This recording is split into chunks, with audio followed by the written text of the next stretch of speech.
This is the MadDaddyMoonshine channel, and I am the Mad Daddy. As a first-generation moonshiner, I learned everything through trial and error, experimentation, and good old-fashioned research. On this channel, I will show you everything about my system, my process, mistakes I've made, and a lot more. During this series, I'm making the simplest and my most favorite, pure cane brown sugar rum. So let's get to getting.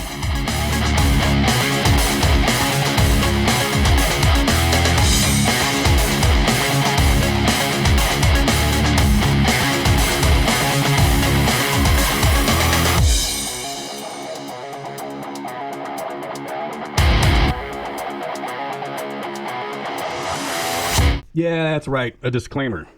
Not all states require registration of a moonshine still, as laws vary by state. Federal law.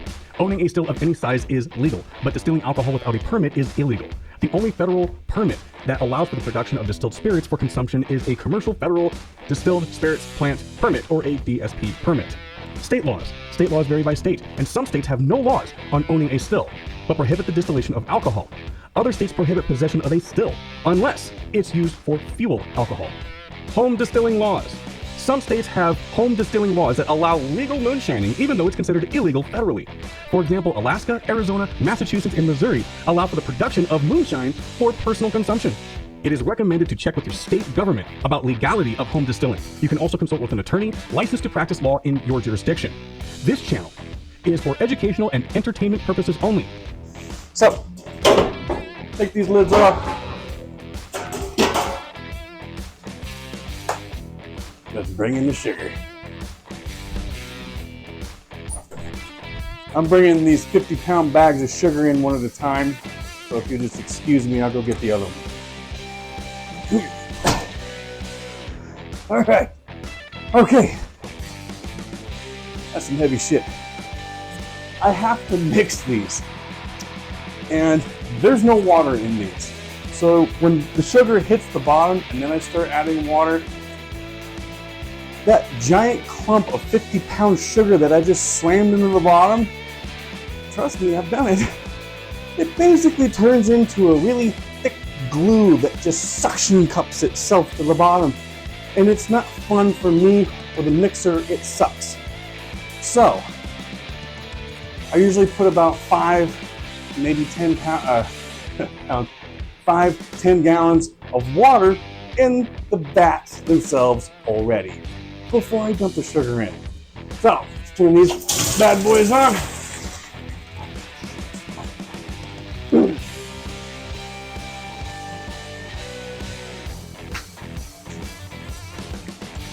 Tell you what, while that's happening, let me show you a little something else. Something that I learned.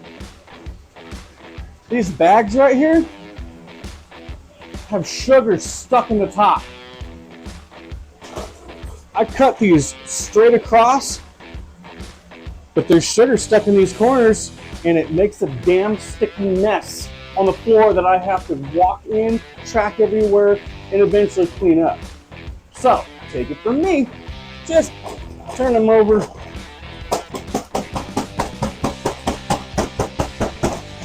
Get that clumped up sugar out of those damn corners.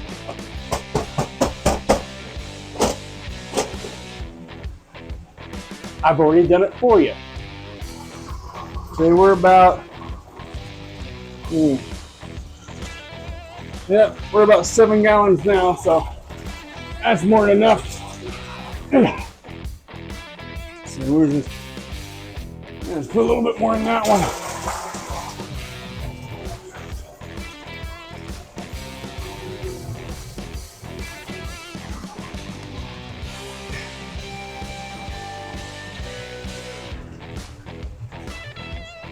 It's getting hot in here. It's getting hot and steamy. And I don't care what the hell you say. I'm taking my shirt off for you. Yeah, no, seriously. Unless someone throws down like a solid $1,000 donation, then you take my fucking shirt off there. So I have the ventilation on to help pull out the moisture and heat out of the room because it's what, 165 degrees? Yeah, 140 some on something.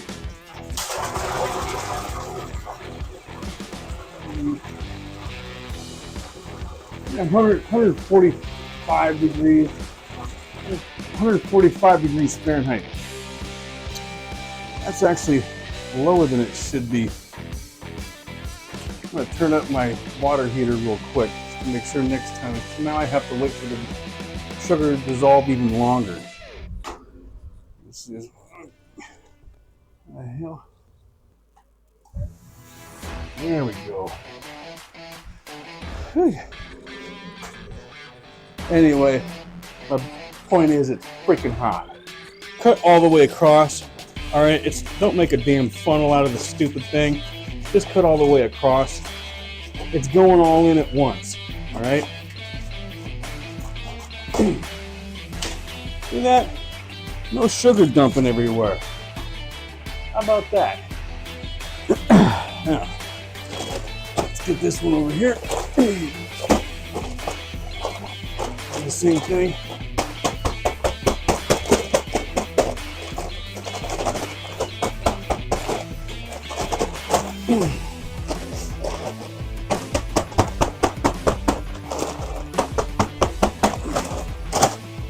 Okay.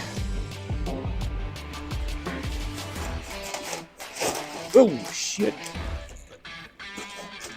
That took off, didn't it? Alright. You bastard.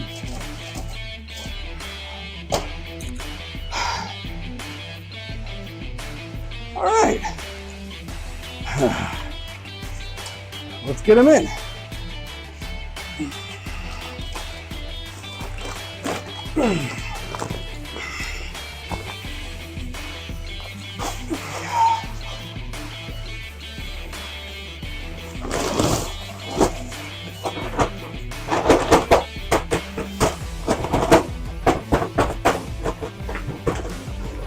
Look at that.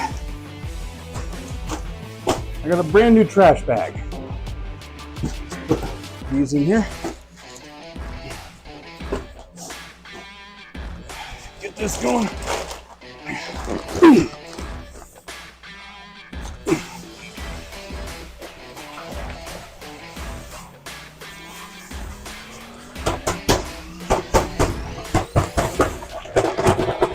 Now, 50 pounds per vat, and even though I have a 50-gallon still, and these are 50-gallon vats, I don't fill them up to 50 gallons. Trust me, when I put that mixer in,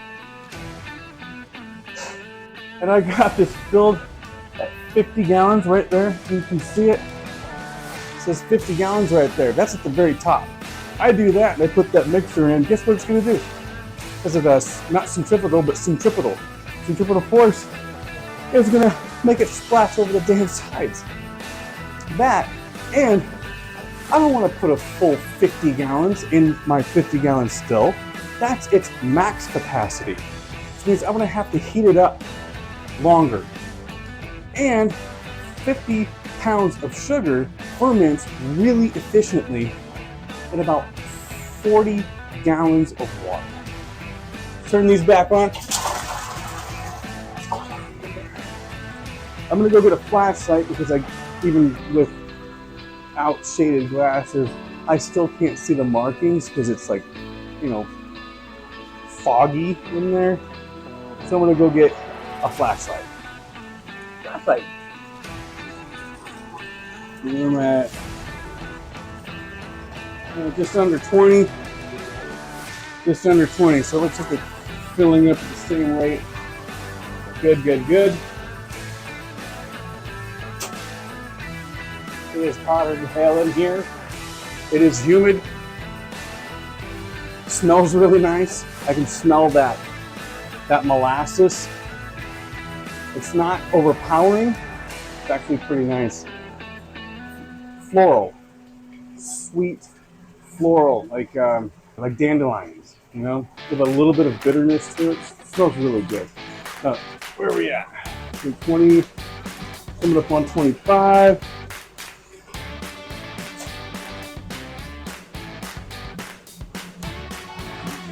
And get the mixer ready.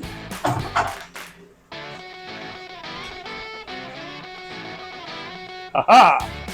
Mixer. This doesn't go all the way down to the bottom, but it creates such an incredible amount of force, and I don't have it right all the way up at the top. It comes down. It really works perfectly without having to be obnoxiously long. Gonna plug it in, and then come on, you bastard. Maybe. I have a bucket just for this, just for the mixer. There we go. It hangs on the edge, you know, so it doesn't drip everywhere. But when I take it out, I still need something to put it in. And there you go, designated bucket for that. So we're gonna put that right there. This looks pretty good. Note, put this in reverse, okay? Put this in reverse so that it is rotating in a counterclockwise motion, because these tend to, if you have them rotating in a clockwise motion, in a clockwise direction, they tend to let themselves go. And this is not something you want to go fishing for in a really hot wash, okay? It's hot in here. We don't need this garbage bag in my way. Put that over there. How you liking it so far? Pretty boring, huh?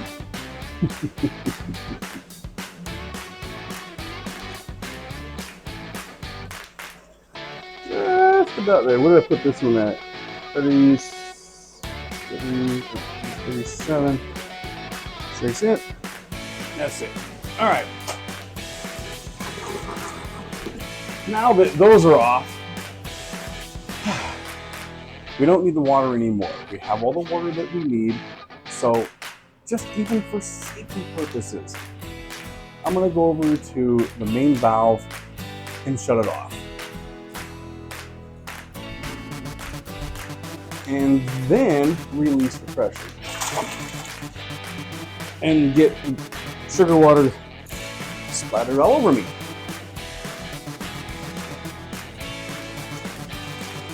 There we go. Okay, that's enough. All right. Now, remember, put this in reverse.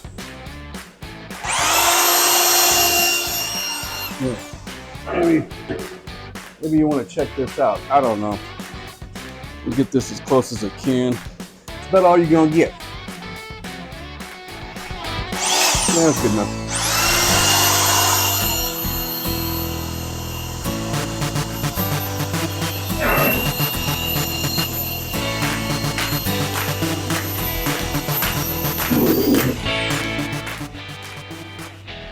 Aerating. You actually do need to aerate while you do this.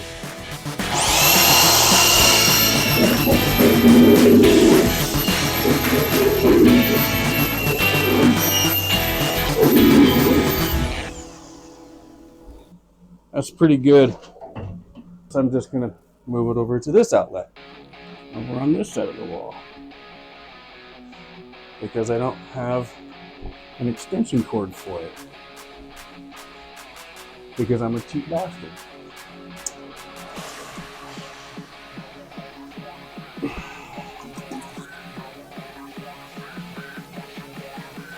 There you go. Here, let's see if I get a better shot for you.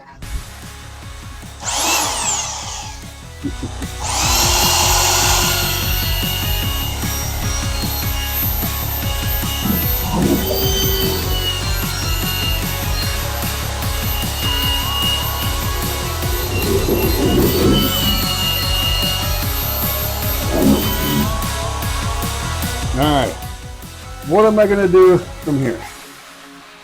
Well, the sugar needs to dissolve, which means we gotta wait. The sugar needs to continue to dissolve. So I'm gonna take these off here.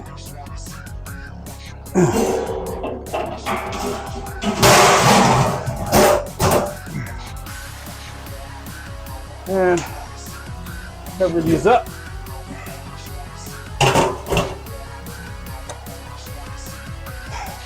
And take a freaking break out of this hot ass freaking room.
So I've been mixing this about every 10-15 minutes for the last hour and a half. Now I'm going to start monitoring temperature. See where it's at right now. So right now it's at 117, 16, 12, blah, blah, blah. Okay. So at 117. Put this right here. Now, this doesn't dip into that. I wish it did, but it's just a little short. So now I'm going to add the yeast nutrient. And I'm going to explain how to do this because you're not coming into my kitchen.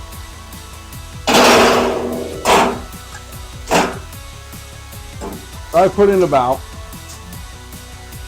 a little under half a cup maybe. I just kind of scoop it up and keep it in the measuring cup.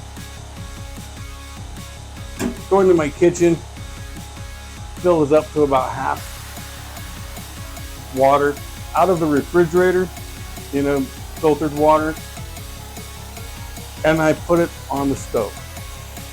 Bring it up to a boil, turn the heat off, and dump the nutrient in.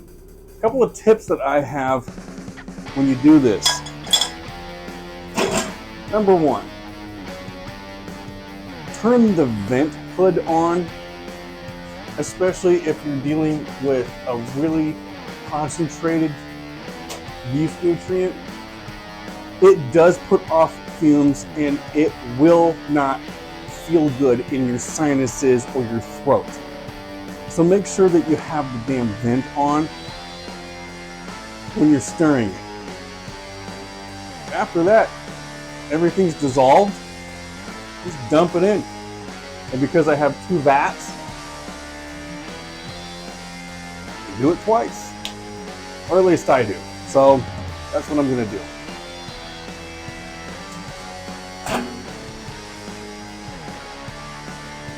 I'll be right back. I don't want to turn the pot because it's hot, but trust me, it's clear. At least that's what this yeast nutrient does. It dissolves clear. Other yeast nutrients, I don't know. And I will tell you, it does have funk to it that is not comfortable for the sinuses, for the throat. Just dump it right in. And then I'm going to do it for that side over there. Again, I can't even put my face near this. The fumes that come off of it, look, if you don't believe me, that's your freaking problem. I'm gonna tell you right now, don't put your face over the fumes. It's not comfortable, all right? Yeast nutrients in that, we do one more stir.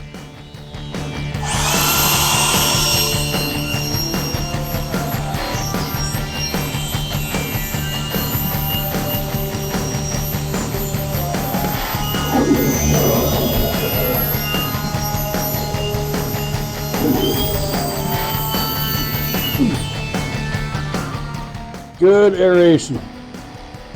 Make sure it's really nice and aerated. That's actually probably more than enough air in the mixture, but it's not like it's going to kill the yeast if it's too aerated, right? At least I've never seen anything about that. I could be wrong, I don't know. Here. Let's get one more shot of this. There we go. Try to keep my arm out of the way. You can see why I don't fill it up to 50 gallons.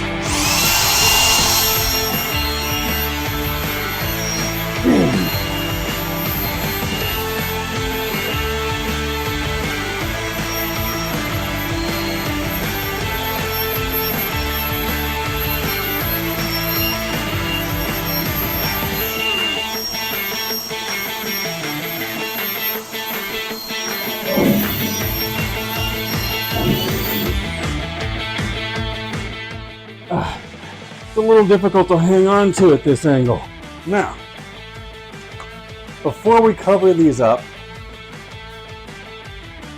and let them cool down to the point to pitch the yeast, I'm going to do one last thing. I'm going to check the pH. I already know the pH is going to be dead on, at least where I want it. I highly recommend that you get yourself a digital pH meter. Now, not just any digital pH meter, one that adjusts for temperature. I mean, you can get yourself those little dipsticks and things, but you have to have it needs to be at temperature. And just get one that adjusts for damn temperature. This is already calibrated, and yes, there is a way to calibrate it using a calibration solution that is exact pH, and then through this you select the pH reading for the calibration liquid. Make sure it's calibrated. This is already calibrated. I'm going to take a reading over on this one here.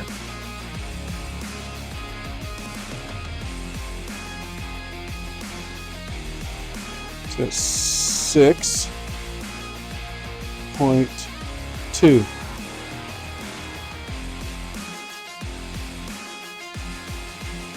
.1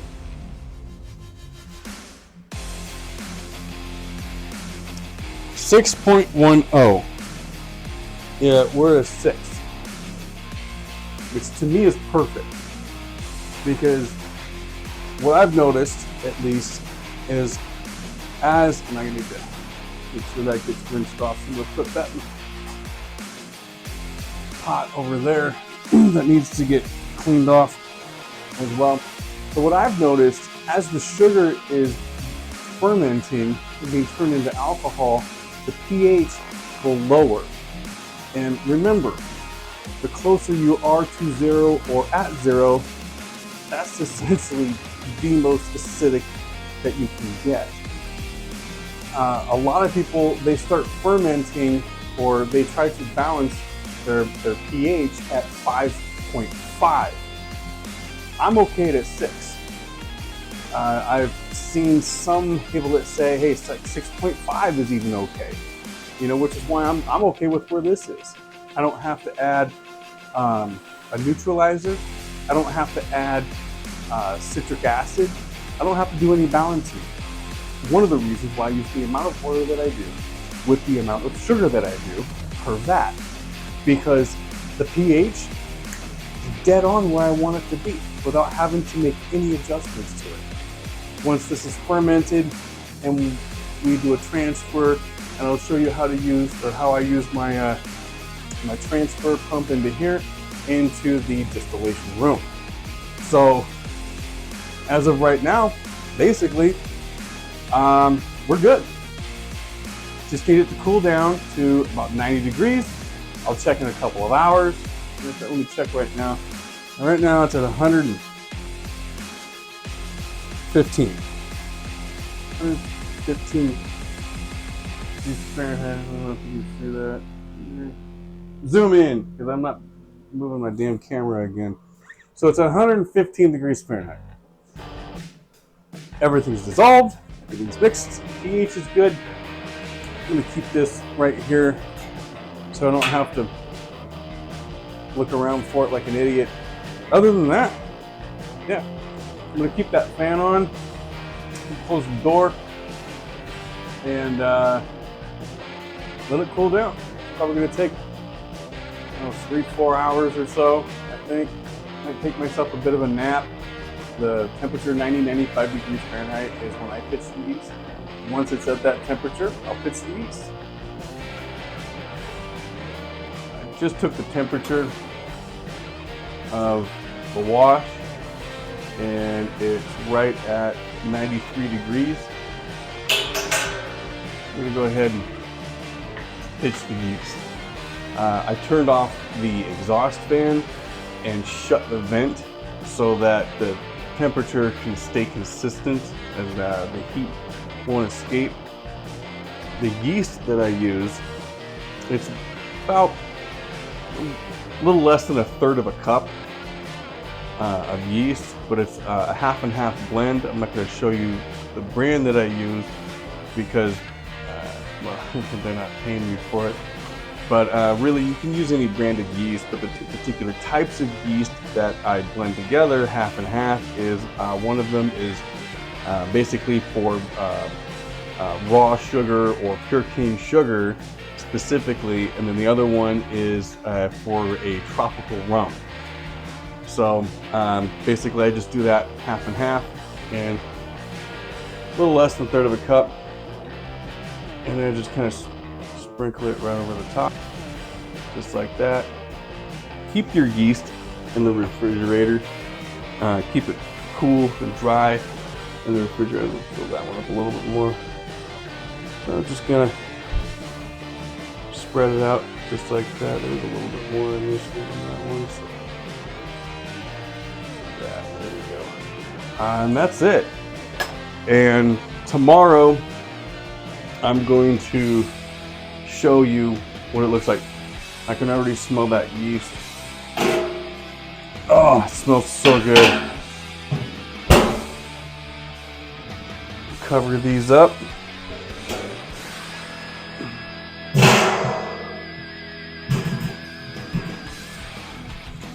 Put that in there.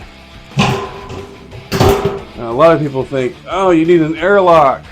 No, you don't. If you have a clean, controlled environment, you don't actually need an airlock. It's not that big of a deal. See, what am I forgetting? I think I'm forgetting something. Ah, duh. The heater.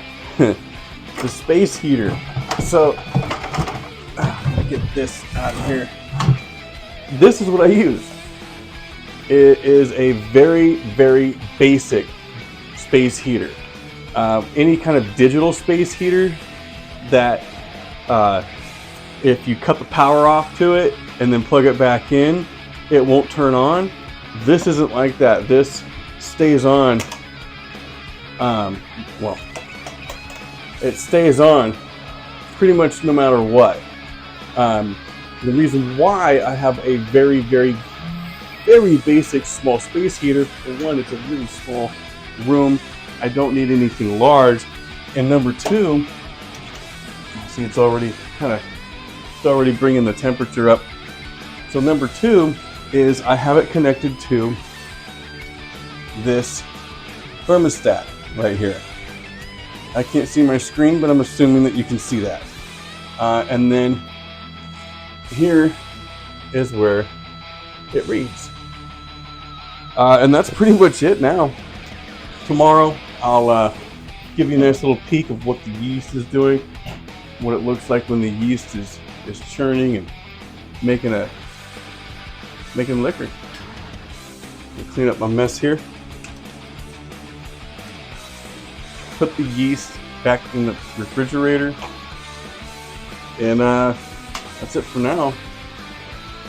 Pretty simple.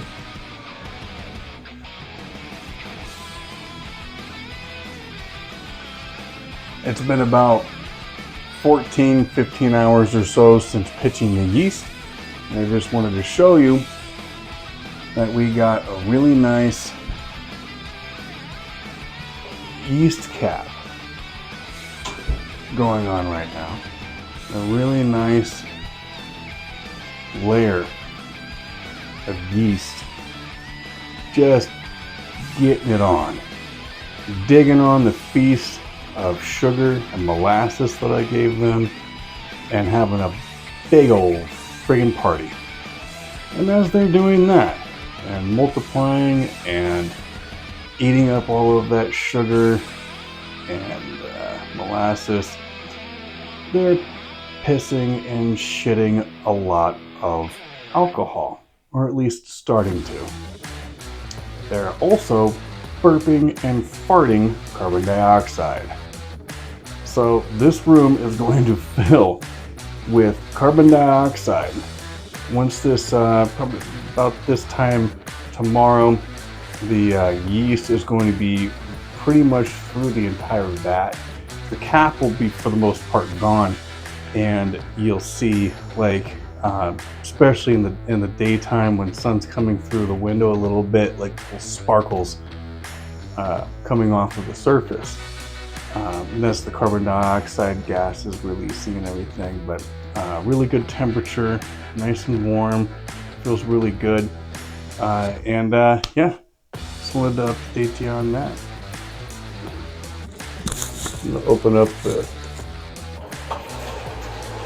window here a little bit so you can see.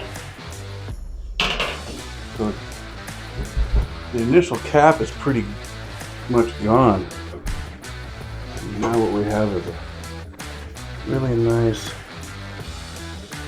frothing going on. Yeah, all these bubbles will eventually start going away completely. But that's the carbon dioxide being released.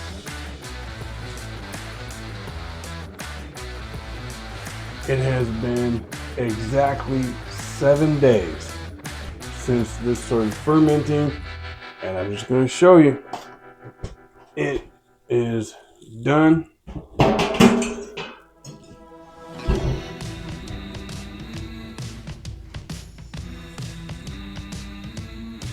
Ooh, there's definitely alcohol in that. Oh yeah.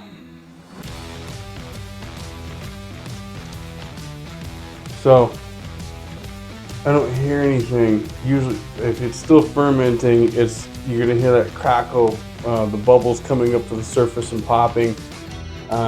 This is done. 7 days takes to ferment this. That's why I do 2 pots, because it only takes me 1 day to distill it. It's not about how much or how big your still is. It's how much alcohol you can make, not how much alcohol you can distill. It's how much alcohol you can make. It takes 1 week to ferment these vats, and it'll take 1 day to distill one, rinse the system, and then the next day I'll distill this one.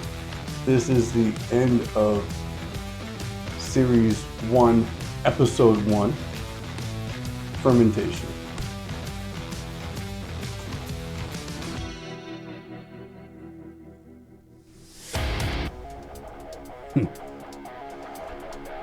Holy crap in a Cracker Jack box. This is a lot of work, y'all. Thank you so much for watching. The next episode of this series will be distillation. If you dig what I do, you know what to do. If you'd like to see me continue this project after this series, donations are deeply appreciated. However, I'd like a way for people to do so without paying a percentage of their money to an intermediary. Suggestions at this point are very welcome. At the end of this series, I may even open up a live chat for any questions that y'all might have. But with that, thank you and love all.